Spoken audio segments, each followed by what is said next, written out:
Amigo y amiga que me escuchas, te damos la bienvenida a Púlpito Reformado. Te habla el diácono Ángel Carrasquillo y te invitamos a que en la próxima hora nos acompañes para que oigas palabra de Dios. Busca tu Biblia, la palabra de Dios, la palabra que no se equivoca, la palabra que no vuelve atrás vacía, esa palabra que es como espada de dos filos, la espada del Espíritu que llega a lo más profundo del ser humano por el poder del Espíritu Santo. Sí, quédate con nosotros para que aprendas de esa palabra que no se equivoca, de esa palabra que es eterna. El tema de hoy es la carta de Judas, habla al siglo XXI. Te invitamos a que tomes tu Biblia, la palabra de Dios, y busca el siguiente pasaje. La misma carta de Judas, de los versículos del 12 al 16 inclusive. 12 al 16 inclusive de la carta de Judas. Pepe. Sí. Pepe. Ajá. La carta tiene un solo capítulo. Exacto. Un total de 25 versículos, por eso que no mencionaste el capítulo. Uh-huh. Él está hablando de ciertas personas impías que se han infiltrado en la iglesia, y en el versículo 11, para coger el contexto, dice: hay de ellos, porque han seguido el camino de Caín. Caín era un asesino. Exacto. Y se lanzaron por el lucro en el error de Balaam. Balaam era una persona con quien que Dios a través de él se revelaba un poco a una cierta profecía, pero era un impío y murió y está en el infierno, y que fue por dinero, por dinero, a tratar de maldecir al pueblo de Israel. Amén. Y perecieron en la contradicción de Coré. Coré era uno que quería adorar a Dios como le diera la gana, no se sometió a la autoridad de Moisés y se lo tragó la tierra a él, su familia, se quiso atribuir la autoridad que no le correspondía. Exacto. Y ahora comenzamos en el 12. Amén. Estos, están hablando de las mismas personas, son manchas en vuestros ágapes, que comiendo impúdicamente con vosotros se apacientan a sí mismos. Nubes sin aguas, llevadas de acá para allá por los vientos. Árboles otoñales, sin fruto, 2 veces muertos y desarraigados. Fieras ondas del mar, que espuman su propia vergüenza. Estrellas errantes, para las cuales está reservada eternamente la oscuridad de las tinieblas. De estos también profetizó Enoc, séptimo desde Adán, diciendo: he aquí vino el Señor con sus santas decenas de millares, para hacer juicio contra todos y dejar convictos a todos los impíos de todas sus obras impías que han hecho impíamente, y de todas las cosas duras que los pecadores impíos han hablado contra él. Estos son murmuradores, querellosos, que andan según sus propios deseos, cuya boca habla cosas infladas, adulando a las personas para sacar provecho. Amén. Podemos estar cuatro programas analizando. y yo creo que va a faltar uno. Una cosa, perdóname, una cosa que aquí estaban haciéndose señalar una a otra, las veces que repite impíos en este último. Los impíos han hecho impíamente sus obras impías, y eso vamos a tocarlo. De hecho, tenemos que hacer como un breve resumen de las cosas que se han hablado, y entre ellas, o sea, de todas formas se dirige a cristianos que necesitan consejo y aliento para oponerse a las doctrinas de falsos maestros. Judas describe primeramente los dones espirituales que los creyentes han recibido y han sido llamados por Dios para ser su pueblo. En otras palabras, los que han sido llamados son cristianos. Han dejado el mundo del pecado y han entrado en la luz de la vida. ¿Y qué hace Judas? En los primeros versículos de la carta, como tú estabas haciendo o poniendo en contexto, específicamente lo que Judas nos está diciendo es que dentro de ese pueblo cristiano se han metido o han entrado unas, ¿cómo llamarlo? Manzanas podridas, o unos hermanos que no pertenecen realmente a esa iglesia del Señor. Han entrado encubiertamente. Exacto.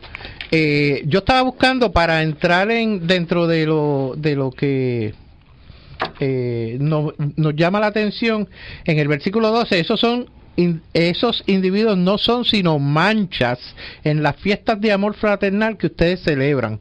Esta palabra manchas llama la atención porque una mancha pues es algo que lo tenemos puesto, más sin embargo en el original se trae esa mancha y se hace alusión a Segunda de Pedro, que también es como que se cruzan estos versículos, y mancha se refiere en cierta medida o en el original a lo que son arrecifes, y hace alusión específicamente, me gustaría traer el punto de aquellas personas que guían botes.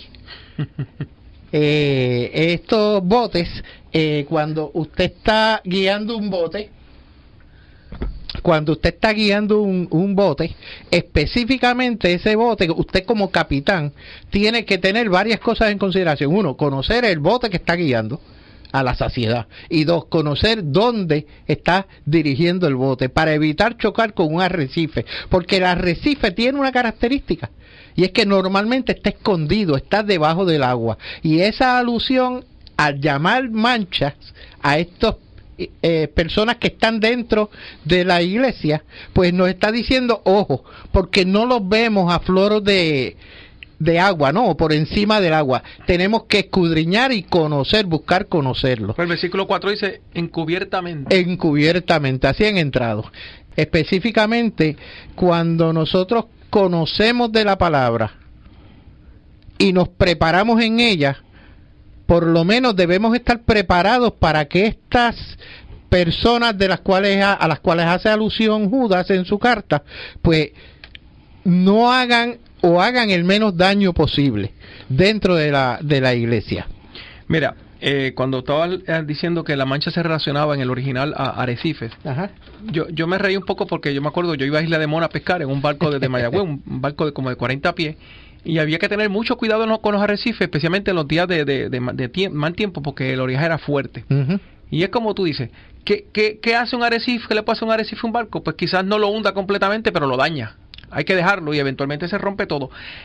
Judas está hablando de estas personas que entraron encubiertamente a la iglesia, o sea, que se metieron cosas en la iglesia que van a hacerle daño a la iglesia. Exacto. La iglesia siempre va a ser iglesia, pero puede recibir daño si la iglesia no está pendiente a que personas como esta entren y formen parte de la congregación, cuando en realidad son manchas o arrecifes que pueden hacer que un barco encalle y se dañe y deje de funcionar. Muy bien, y que eso indica, que se notan, o sea, que se entraron encubiertamente, pero no es posible esconder el rabo del lobo, ¿ves? Ajá. Se descubren, por eso la carta se van a descubrir, y por eso son manchas, ¿ves? En una mancha, en una ropa, en una pieza de vestir, se nota que está donde no debe estar. Que está mal, eso está incorrecto, ¿no? Que se va a mostrar, aunque entraron encubiertamente, no pueden, porque es que son notables, porque la luz de la verdad siempre va a resaltar la mentira. Porque son lobos. Ahora el Señor nos dijo, por los frutos vamos a conocerlos. Eso lo ataca después, pero quería enfatizar de que además de los arrecifes hacen daño a los barcos, pero yo también yo surfeaba en mis días de juventud y los arrecifes son altamente cortantes. Eso no son cosas botas que tú le caes encima y te hizo un daño, no, corta y hace un daño increíble. O sea, son como dientes de tiburón. Uh-huh. Parece serrucho, sí, especialmente lo que son los acrópolas. Sí, eso no, lo que quiero enfatizar es que, entonces, muchas veces chocas con algo o quizás te haga daño. No, arrecifes hacen daño. Y si tú vas con mucha velocidad o cero velocidad, tú chocas con algo así y eso te va a cortar. Punto. Específicamente, Jeremy, eso que tú dices acerca de cuán cortante puede ser el arrecife, y lo que estaba abundando Pepe primeramente, es el hecho de que son personas que se introducen a hacer daño, bien causan comentarios o hacen comentarios disidentes acerca de la autoridad, acerca de la forma en que se está llevando a cabo el culto en la iglesia, hacen daño de 500,000 formas, y lo peor, que pueden causar división. división. Fíjate, yo no he escuchado que se metan encubiertamente a los templos budistas a dañar el budaísmo. Yo no he encontrado que se metan encubiertamente. Yo estaba hablando con una dama hoy y le dije, ¿cuándo es que un árbol de mango recibe pedradas? Le tiran piedra cuando tiene mango, cuando da fruto. Exacto. O sea, la iglesia sufre daño porque es la iglesia de Cristo. Amén. Porque a los budistas no entran encubiertamente, a los islámicos no entran encubiertamente a una mezquita para tratar de hacer lo que estas personas hacían en la iglesia. Claro. Y estamos hablando del primer siglo. Pero me gustaría en ese punto que estás trayendo, hay una cosa que es lo que yo estaba ahorita, que comencé a mencionar y no terminé, el hecho de que esas iglesias que mencionas, que no permiten que ese tipo de comentarios o de ese tipo de religiosos. No es que no lo permitan, es que no lo hacen. No lo hacen, ¿por qué? Porque no son iglesias, no es Cristo, no es la verdad. Uno. Dos, porque allí no se tolera eso. No se tolera, son intolerantes respecto a eso. Y conocen los libros o la palabra que ellos por los que se rigen. Yo pienso, puede ser que tengan razón, pero yo pienso es que no lo hacen porque no vale la pena hacerlo. Bien. Bueno. También. Eso son, porque eso es más de lo mismo. Exacto. Sí, pero mismo. cuando la verdad de Cristo, cuando la verdad del Evangelio se predica en un púlpito, eso va a cambiar el corazón. No es lo mismo que un budista predique su budismo, ni aquel predique su islam. Seguro. Quería añadir que a la discusión en esa parte es que la iglesia fue la que cambió el mundo, el cristianismo cambió el mundo, chicos. O sea, no fue otra fe históricamente, o sea, el cristianismo impactó todo. ¿Qué hizo todas las áreas, todas las áreas. ¿Qué hizo? Nada, mira cómo viven en India. Yo conocí un caballero, creo que lo mencioné aquí una vez que vine, que su hijo está buscando espiritualmente y está leyendo mucho sobre el hinduismo. Wow. Y yo le dije, pregúntale a tu hijo qué ha producido el hinduismo. Porque no es aquí en América, vayan a donde están los hinduistas allá en India, para que vea cómo viven. Ese es el producto del hinduismo, donde literalmente la excreta corre por la calle. Porque no tienen orden, no les importa. Sí, pues sí, la filosofía, esa basura de que el mundo no es real, que todo es una ilusión, eso es embuste. ¿Cómo tú vas a vivir diciendo que el mundo en que tú participas, que tú tomas por sentado que es real, que es una ilusión? Es cosa ridícula. Es una premisa ridícula. Que no vives en consistencia con eso. No tiene nada que ver aquella guagua llena de flores de hindúes que íbamos detrás de ella en Italia cuando fui con un amigo. Y era un montón de hindúes con muchas flores y estaban como celebrando algo de la vida. Y yo decía, pero ¿qué vida estarán celebrando? Porque viven en Italia, porque si llegan a vivir en India no estarían celebrando eso, porque India es un país donde la reforma inglesa, que fue una colonia inglesa por un tiempo, fue lo que trajo un poco de orden, porque allí hasta cuando moría un hombre lo quemaban y a su esposa viva con él. Ajá. Y vinieron los ingleses y dijeron, no, eso es asesinato, eso no se va a hacer más. ¿Entienden? Entonces aquí en el occidente cogen el hinduismo como algo sublime, como dice que si el porque es un comercio, eso están comerciando con la... Eso es lo que está entrando a la iglesia en el primer siglo cuando Judas escribió esta carta, y lo que está sucediendo hoy día. Sí, porque el pecado es el mismo, se construye de diferentes maneras, pero es base a lo mismo, el pecado se repite. Estaba leyendo aquí en la segunda parte del versículo 12, nubes sin agua, llevadas de acá para allá por los vientos, árboles otoñales sin fruto, 2 veces muertos y desarraigados. Es una descripción muy interesante. Primero, comiendo impúdicamente. Parece que están comiendo y comen con las manos, y esa es la imagen que da. Tema de glotón. Comiendo, glotón, que la boca se le ensucia, la ropa se ensucia con la comida. Con ellos, está diciendo, están comiendo impúdicamente dentro, con ustedes en la iglesia.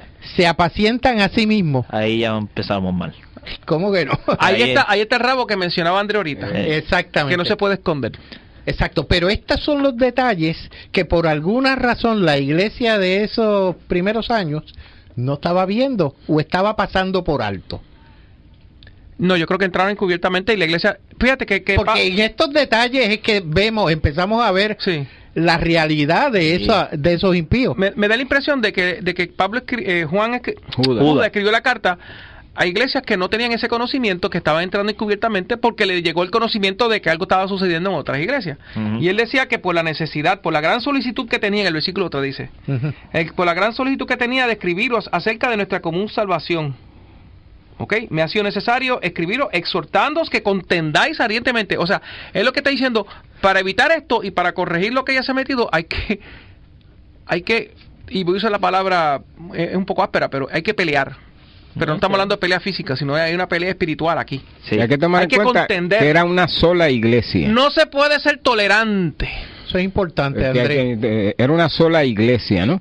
Esta carta, como todas las cartas del Nuevo Testamento, corrían a través de todas las iglesias. ¿Entiendes? Entonces, por eso le llaman una carta universal, porque era toda la iglesia en todos lugares que pudiera leerse esa escritura. Es decir, que él está advirtiendo de lo que está pasando en toda la iglesia, hablando en términos generales, ¿no? Y entonces presenta, eso mismo que estamos viendo en los versos que estamos leyendo, están en los primeros del 8 para adelante, está haciendo la misma descripción de diferentes formas, y por eso presenta a Caín, a Balaán y a Coré. Los presenta, y entonces presenta la disputa del cuerpo de Moisés, como el arcángel Miguel no contendió con él, sino que le dijo, el Señor te reprende. Entonces dice, estos blasfeman de cuantas cosas no conocen. Bien. Y cuando dice que se apacientan a sí mismos, como se decía Jeremy, pues ellos no respetan autoridad ninguna. Sí.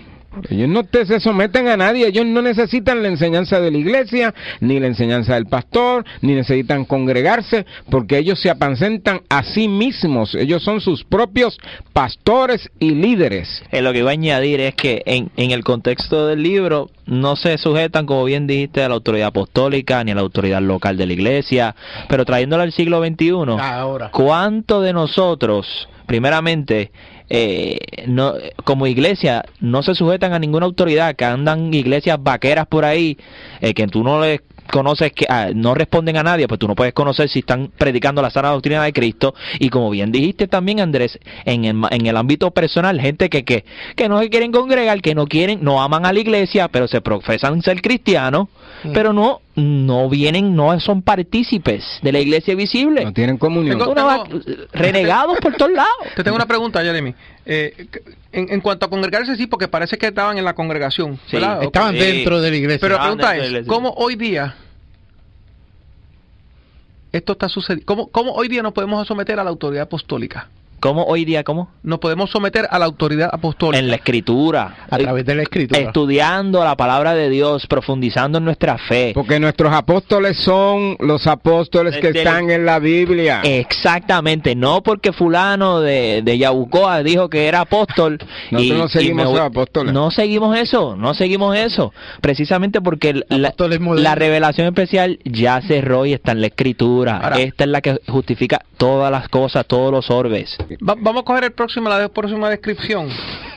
Cuando dice que comiendo impúdicamente con vosotros se apacientan a sí mismos. Ahí va. Nubes sin agua llevadas de acá para allá por los vientos.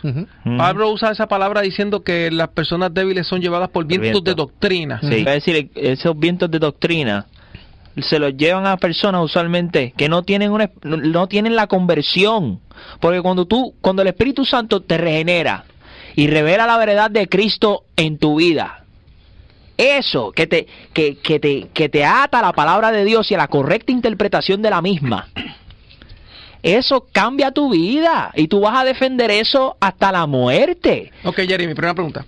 Una persona que se convirtió la semana pasada no tiene el conocimiento para una convicción de todo el consejo de la palabra de Dios porque todavía no ha madurado. Bien. Necesita está leche en proceso de santificación. O sea, no estamos hablando de eso, ¿verdad? Que no estamos hablando de una persona que ya tiene conocimiento, que ya tiene un poco de madurez, ya tiene tiempo en el Evangelio y no es cristiano. Pero normalmente, Pepe, esas personas que debieran tener ese conocimiento y son los llamados a ejercer esa autoridad bíblica dentro de las iglesias de hoy día, muchas veces por desconocimiento, porque es buena gente. Es que Jeremy es tan buena gente que yo no quiero llamarle la atención o no me atrevo.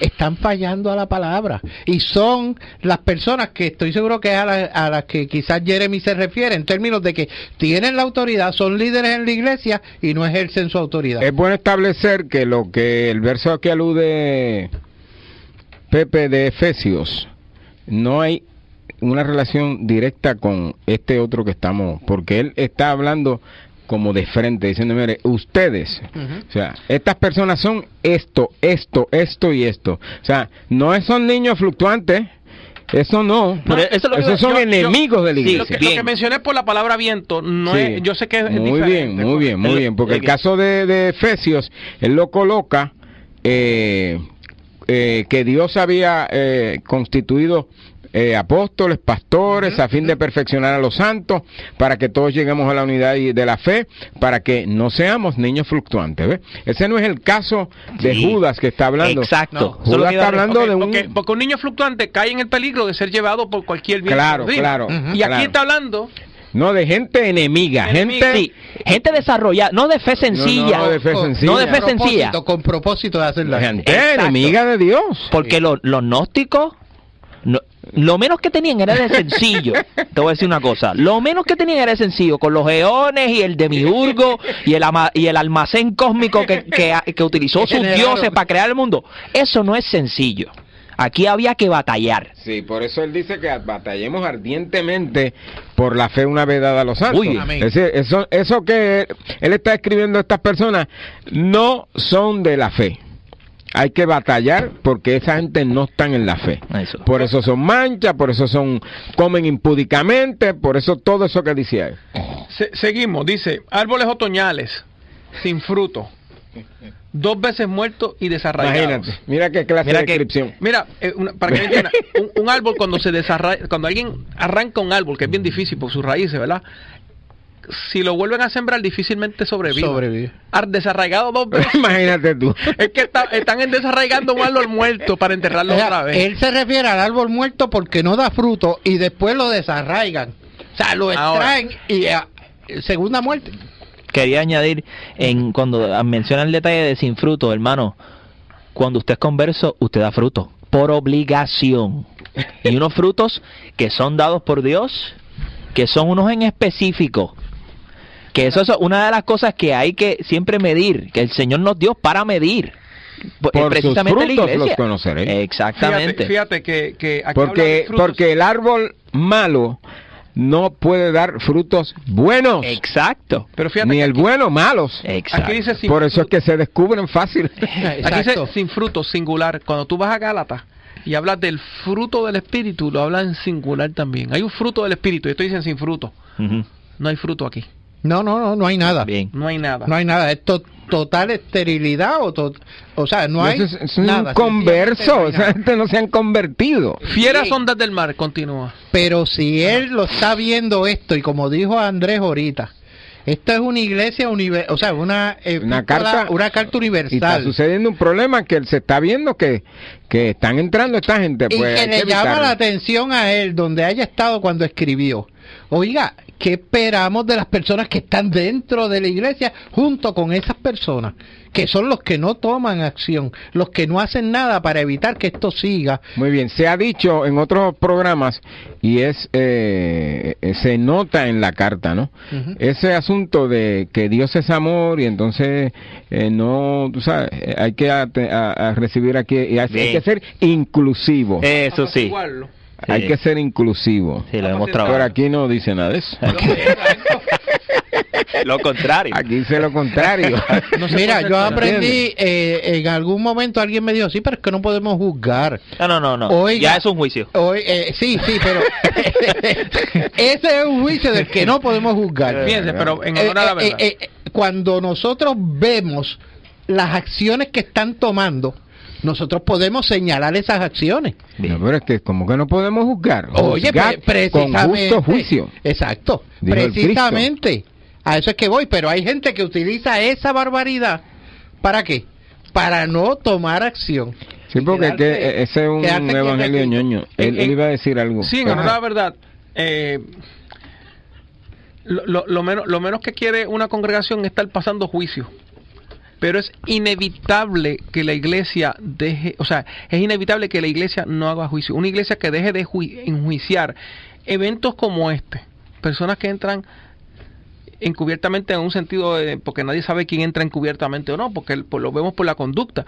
Pero la iglesia tiene que estar todo el tiempo con un radar mirando a los hermanos, cuidándolos, porque además de estas personas hay hermanos débiles que caen en pecado y que hay que cuidarlos. ¿Qué van a dañar? Pero hay personas que se distinguen de la debilidad y son unos impíos que es lo que están descubriendo. Claro. Que lo que iba rápido a añadir es que cuando surge el elemento de la conversión, si tú eres una persona de fe sencilla, como quiera te sujetas a la autoridad de la iglesia. Y aunque no entiendas conceptos, como quiera te sujetas, como te dije ya, de lo que dice la Escritura. Como mucha gente no entienden el concepto de la Trinidad, pero se sujetan a la verdad que ya ha declarado la iglesia. Llega un momento de madurez que la persona puede decir, el pastor está equivocado. Y todo. Muy bien, pero ya eso es un proceso educativo. Sí. Ahora, la pero que el llamado debe ser, y perdóname Pepe que te interrumpa, el llamado debe ser a esas personas que cuando surjan esas dudas se dirijan a las personas, a los canales adecuados. Exacto, porque no podemos tomar acción basado en lo que presuponemos es lo que nos quieren decir o lo que nos quieren vender. Muy bien, a veces cometemos la falla de meter casos que no son los que están, los que se ven dentro del pasaje, ¿no? Que no son esos casos del niño, del nuevo. Estos no son nuevos. Estos no son... Eso no son fe sencillitas. No, estos son enemigos de la causa. Fíjate que esto ha entrado con el propósito de socavar la iglesia. Encubiertamente. Lo que no hacen en los templos budistas y lo recalco porque es que eso es así. Es que es la iglesia de Cristo la que quiere. La verdad siempre es contra la verdad. Mira, Jeremy, si algo no es verdad, no va a haber queja. Jeremy, mira, eso es importante que te acabo de decir. En uno de los postulados en comercio es que la verdad afecta. Pero la verdad no es afectada. La iglesia representa columna y baluarte de la verdad. ¿Verdad que si la iglesia es la columna y baluarte? Amén. La iglesia tiene que afectar, pero la iglesia no puede dejarse afectar. Cuando estos asuntos sociales vienen por ahí, pues la iglesia tiene, hay que hacer algo con estos sociales, bendito, porque a las personas del mismo sexo lo están rechazando y le da pena, entonces viene, hay que apaciguar el asunto, tú sabes, vamos a ser inclusivos. No, es que la iglesia no tiene que ser inclusivo. La iglesia tiene que ser columna y baluarte de la verdad. Y fíjense que 1000 mentiras pueden vivir juntas. La verdad siempre está sola. Y no es por eso hay que cambiarla. Si la verdad no afecta, está siendo afectada y dejó de ser verdad. ¿Entiendes? Amén. Y esta iglesia que miró muy bien la noticia con lo que estamos mencionando ahora, esta denominación Pecusa, pues dejó de ser verdad, porque está siendo afectada. ¿Qué mueve a Dios? ¿Qué mueve a Dios? Nada. Dios no lo mueve nadie. Es la roca inamovible. Y a la misma vez es la fuerza irresistible.